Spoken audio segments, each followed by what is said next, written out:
এই দেখ জাদুই মাইক, এই মাইক দিয়ে যে কোনো মানুষ যে কোনো কথা বলাতে পারবি। এই মাইকটা আমি বেঙ্গিকে দিতে চাই। এই মাইকটা আমি বেঙ্গিকে দিতে চাই। Thank you sir, thank you, thank you, thank you. মাইকটা দে যাস না। বেঙ্গি আবার ফেল করেছে, আসুক আগে হয়।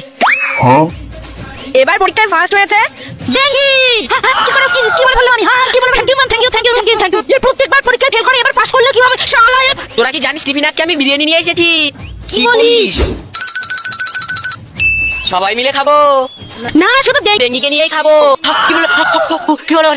শালা বেঙ্গি আমার কাছ থেকে টাকা ধার নিয়ে দেওয়ার নামগন্ধ নেই। আজকে শালা আমি সুদে আসলে তুলবো। আরে গুদু, এ বেঙ্গি কই রে? কি আমি ওর কাছ থেকে কত টাকা পাই জানিস তোরা? আজকে আমি ওর সব টাকা মাফ করে দিলাম, আর বেঙ্গি যত টাকা লাগবে সব আমি দেবো। গুদু তোর মন এত বড়? আমি তো ওর কাছ থেকে টাকা পেতাম, দিয়ে কেন দিলাম? বাচ্চারা জরুরি সূচনা, কি ম্যামের একটু মজা নেওয়া যাক। আমার হাইট 1.5 ইঞ্চি, আমার চুল ঝাঁটার মতো, আমি খাই কম বাজ বেশি। হ্যাঁ